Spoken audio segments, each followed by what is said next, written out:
to the Purple Warriors podcast. I'm your host, Heidi Hogarth, and thank you for joining us. This podcast is about raising awareness for domestic and family abuse by allowing survivors to share their own journeys to recovery.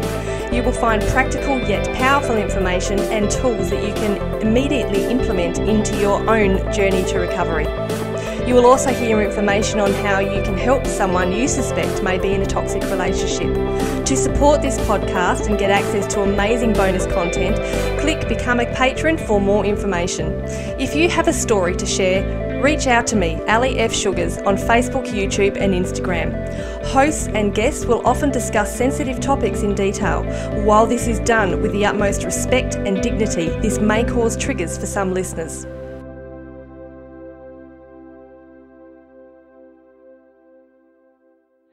Hello everyone and welcome to the Purple Warriors podcast, and I am very excited for a couple of reasons today.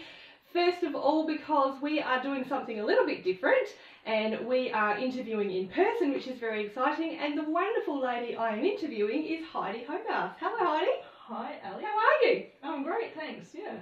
Fantastic. It is really, really good to have you here. I'm very, very excited that we can do this in person. Yeah, isn't that awesome? Yeah, thanks for having me.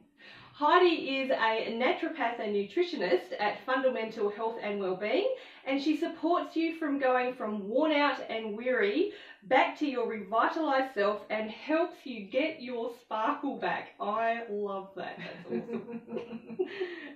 Yeah, well, we all need our sparkle, don't we? We certainly do, yes. It's like your mojo. So, you just get run down and weary and you're looking after everyone else, and you lose your own mojo. So it's about you do, and mojo is a word. Again. Mojo is a word that I like to use too.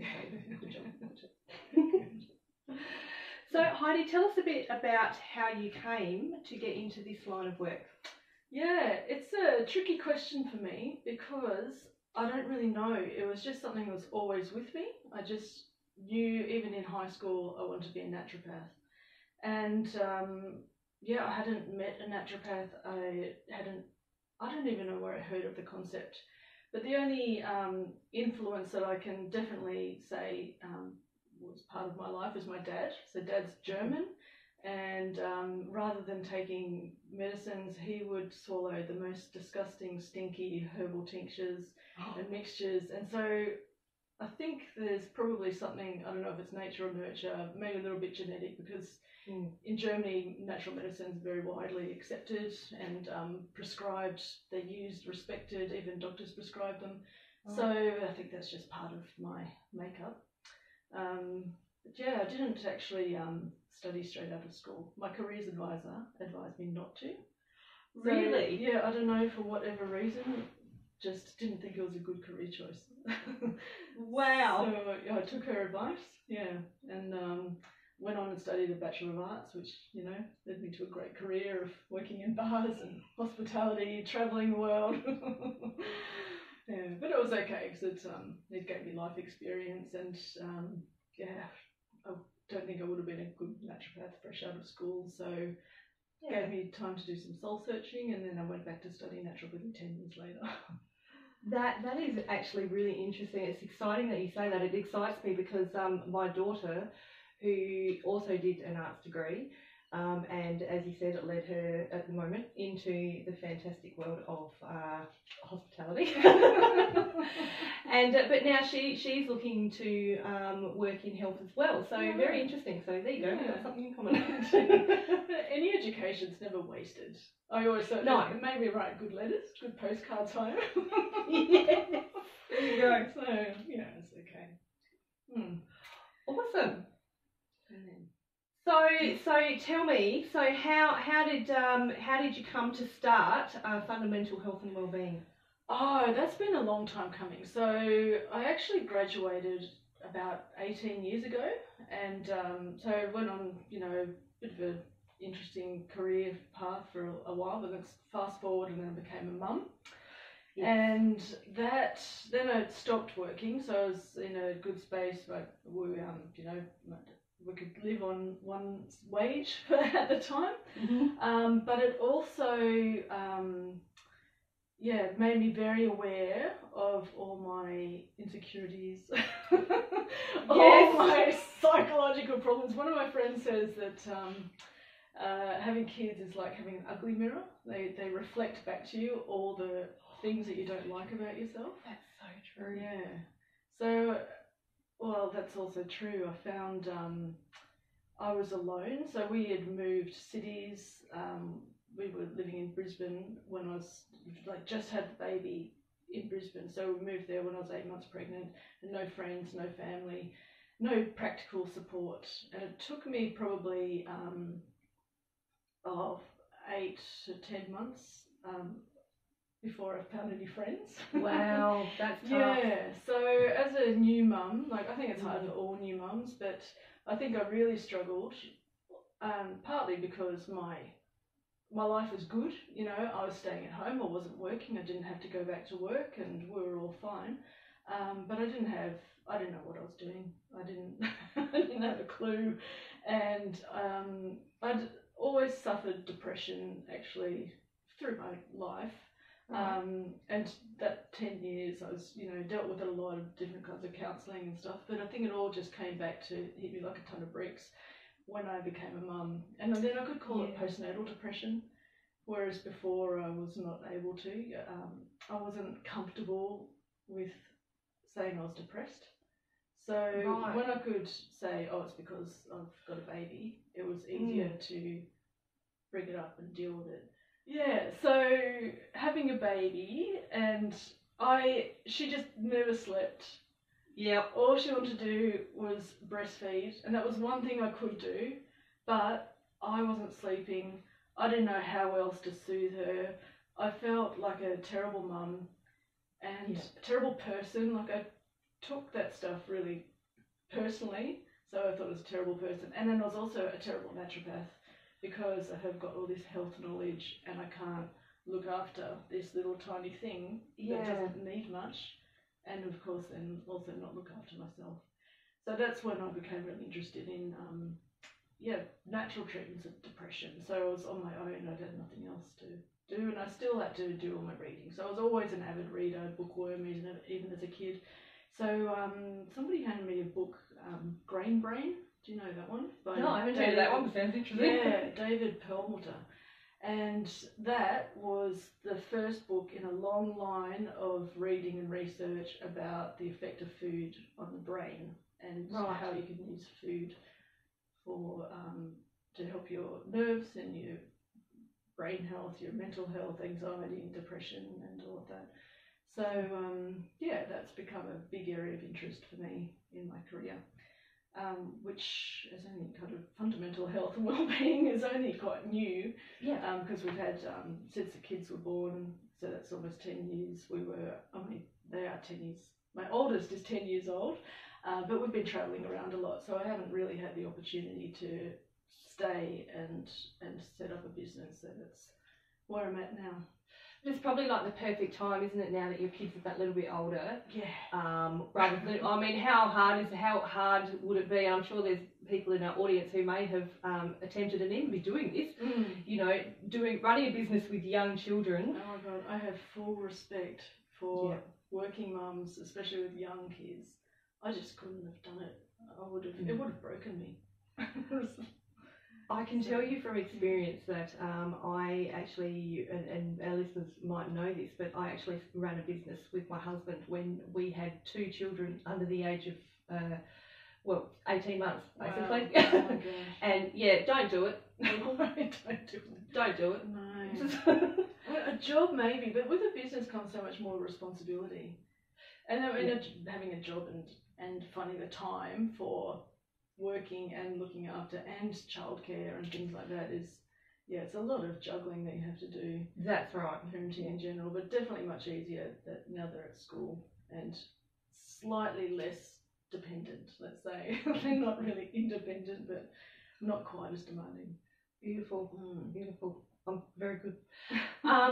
So I just want to take you back a little bit. You said, I'm really curious to talk a little bit about this point, how you said that you've struggled with depression all your life, and how you didn't want to accept that you were struggling with depression. Did you know, were you actually diagnosed with it, or at a younger age?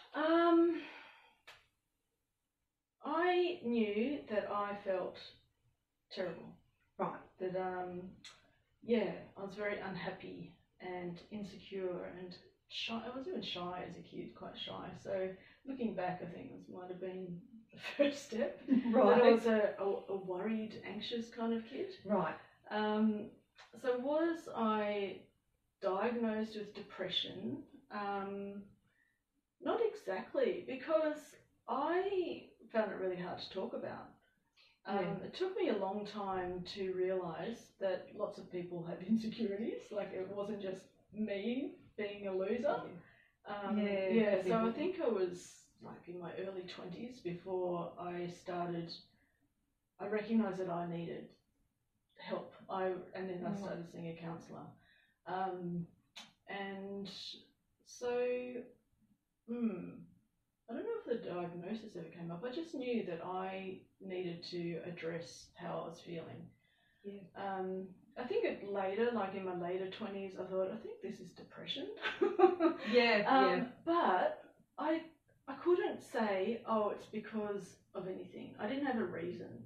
It was just in me. It was just inherent. It was just that I felt bad about myself. I didn't like who I was.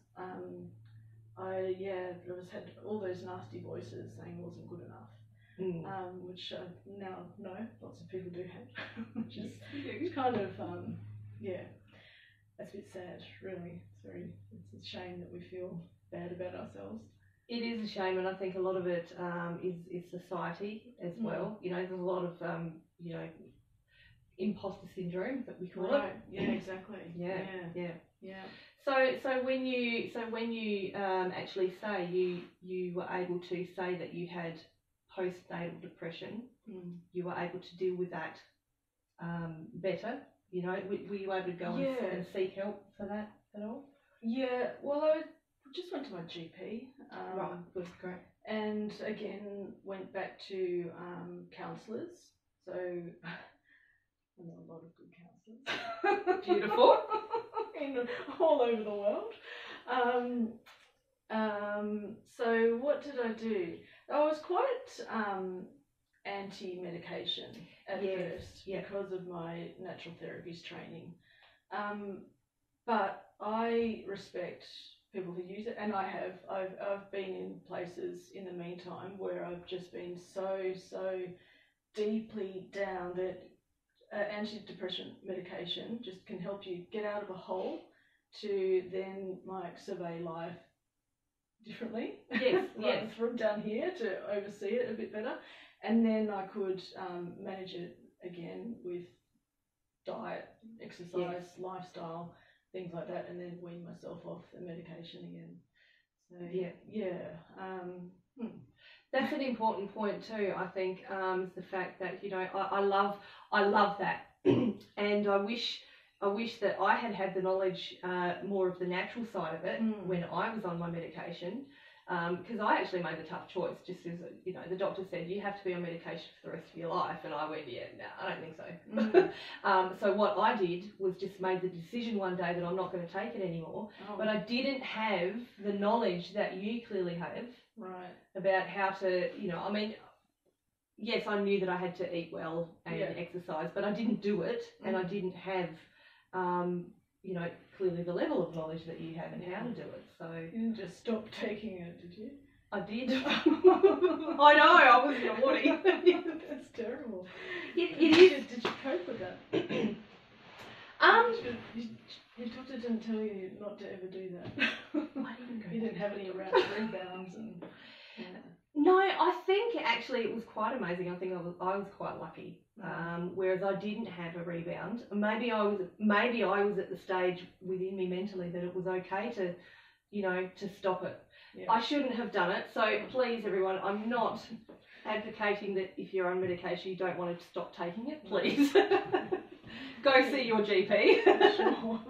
But I think I was probably one of the lucky ones in that respect. Right. But I wish I had someone like you to give me the advice about how to do things naturally. So I'm really curious. Tell me how you help people get their sparkle back. Oh. I love that saying. Well, it's normally quite a long process because, so, I mean, a lot of naturopaths help people get their sparkle back. They might just not call it that. But the whole idea of naturopathy, or the philosophy of naturopathy, is holistic. So we're looking at the body, the mind, the emotions, the spiritual side, your lifestyle and everything. So in your first consultation, there'll be a very in-depth conversation about everything from every angle. And so then there's quite a bit of investigative work, working out what's happening. So like a common thing is digestive health, right? So Yes. I know it's been in the media a lot, so your listeners are probably aware of the effect of your digestion on your whole health, as there's no other way for your body to make anything except by what you put in your mouth. It goes in and then it goes through your bloodstream to build your cells. So what you are, what you eat. It is absolutely 100% true. And then, so it's just about kind of getting the body back into balance. Basically, like it's simple, but it's not easy. So making sure you're eating the right food, doing the right things, managing your time well, getting, the right rest, sleep. Yes. Sleep. Yes. Yeah, seriously, it's simple stuff, but it's not easy to kind of work out where the biggest influences are, what the first step should be. And then just step by step, week by week, just making gradual changes is my preferred method, because if you overhaul everything overnight, you might get a great result and it's good, but it's often hard to sustain, especially for mums or parents who, you can't overhaul your own diet and change everything that you're eating, but you've still got to feed your family, and they might not be able to have those crazy foods, Yeah. And I try to keep crazy foods out of it, but so it's about the step-by-step kind of process. So it might take a while, but it's worth it. And I like that too. Yes, I mean, I am the type of person who likes to go gung-ho at everything. And I have tried it in the past when, I've tried to change my diet for myself, but I have wanted to, this is when my kids were younger, but I have kept them on the same, the same meals that they were having. So in essence, I was cooking 2 different meals. Yeah. Who's got time to do that as a mother? No. Plus working full time. Right.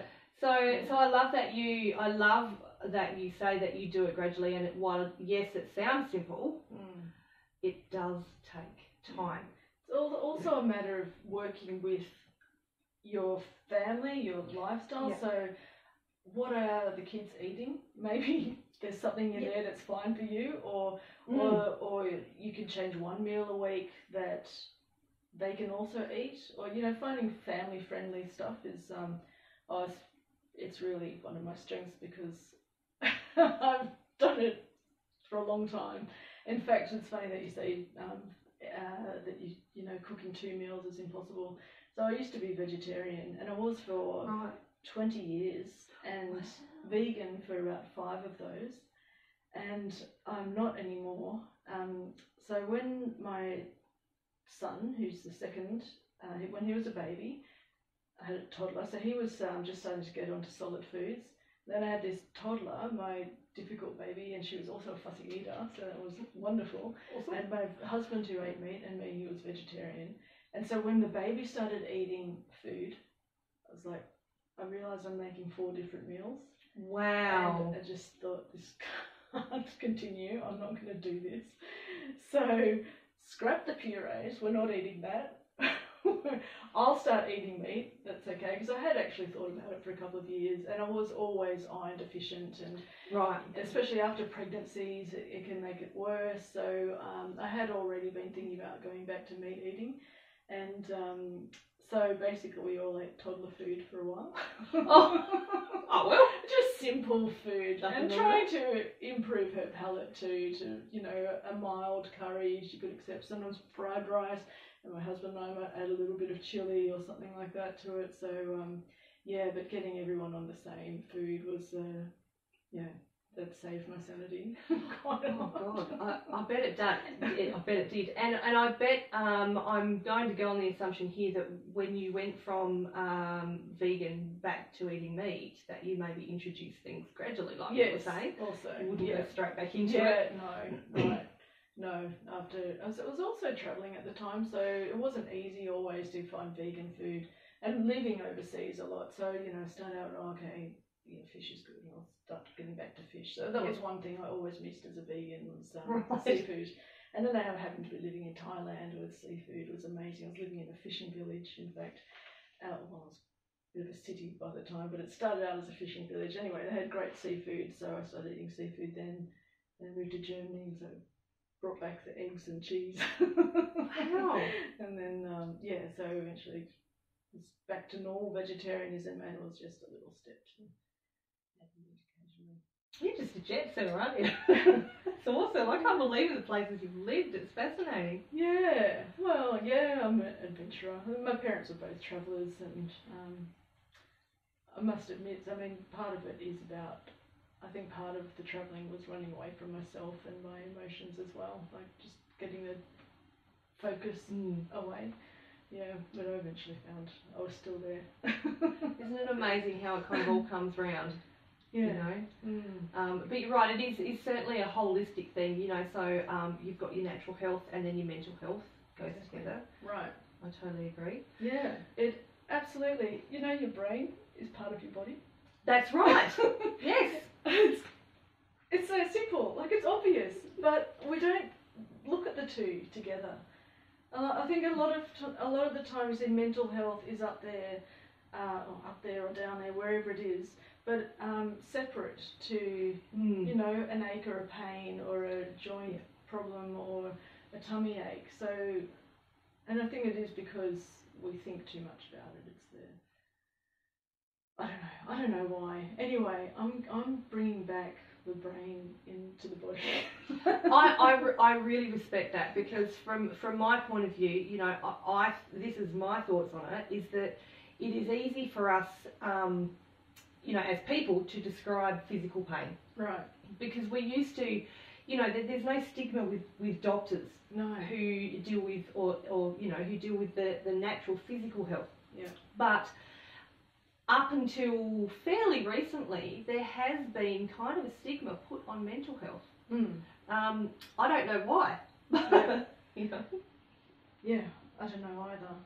And I must say, like, it is, for someone who has suffered mental health, I still find it difficult to talk about. Like, here I am on a podcast. If anybody of my friends or family, I know there'll be quite a few of them who'll be surprised. Wow. Yeah, so, it's not easy to talk about, because you just think there's something wrong with you. Like I was saying before, I didn't have a reason. My life was good. There was no reason for me to feel sad about anything. So that's why I found it hard to talk about, and maybe others do too. So there is definitely a push to destigmatise it, which is good. Definitely. Yeah, because it is a big problem. Absolutely, and thank you for being part of that. You know, and again, you know, you're bringing the body and the mind together, and spiritually, you said. Tell me more about how you help people with that. Oh, well, I just encourage them to explore it themselves. Right. I'm not a spiritual guru. If anyone's interested, I can direct them to places that I found spiritual insights, like readings or meditations and things like that. But it's just making sure that people have some kind of a spiritual life, like that they're feeling connected, and it's part of being society as well. So, you know, our communities are so much different to how we really evolved, and that idea of being connected and belonging somewhere Yeah, is really important for feeling okay about yourself, I think. So, yeah, I definitely don't lecture or teach anything spiritually, but yeah, just about reinforcing that it's an important part of a healthy life. Beautiful, because it's obviously part of the journey that you've been on yourself. Right. I would assume for you with your spirituality. Yeah. And have you experienced like different types of spirituality living in the different countries that you've lived in? Yeah. So in Thailand with Buddhism, that made a big impact on me. Right. So just a lot of it just makes sense, and it's really such a gentle belief. But mainly it was the readings and the teachings of Buddhism that resonated with me. Beautiful. I grew up Catholic. Oh, right. Yeah, so as a teenager, rejected that pretty quickly. But funnily, as an adult, I don't reject it as much. I mind less. I can say the word God now without cringing. You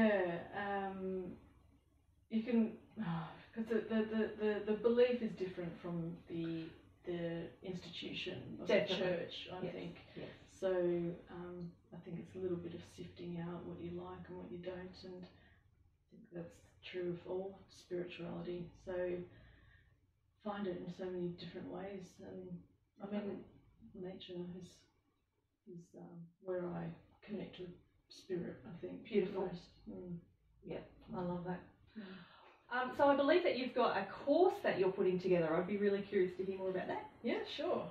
It's quite exciting for me. It's called Nourish Your Nerves, and all about food and the brain, using nutrition to support your mental health, basically. So I haven't fully worked out all the details, just starting to get all the content that I want in it. But I think it'll be about 6 to 8 weeks, and I'll be guiding people step by step, week by week, to just the small steps, the little changes that we were talking about before, to add in to improve your mental health slowly. So like I'd be starting with, I don't even know what order things are going to go in. But we're talking about things like gut health, the gut-brain connection, inflammation, the importance of green vegetables, of exercise, mindfulness we'll talk about as well, and stuff like that, like the right choices in proteins and carbohydrates and things like that, but also the micronutrients to make sure that you're getting all your neurotransmitters building properly and things like that. Lovely. So it sounds quite in depth. My goodness, that sounds awesome. Yeah. I hope so. I think it's awesome. I'm sure it will be. So that'll be online, I'm assuming? Yeah, I'm planning to make it online, and I'll publish some videos, and we'll do some live like Q&A or like live sessions as well. So participants can ask questions and have them answered, and be part of a group. So I want to create a little community where everybody's going through the course together, so you can help and support each other as well. That's awesome, and I think probably that's really important, is that, particularly for something like this, is that someone, you offer the interaction rather than just, putting the course out there, and then, for want of a better word, leaving people to it kind of thing, but you're providing the interaction and the support for people as well, which I think is incredible. Yeah. Awesome. So tell me, we are obviously in strange times right now. So with Fundamental Health and Wellbeing, are you still seeing clients at the moment, or? A few, but it has dropped off a lot. Yeah. I'm now offering online consultations, which makes it easier.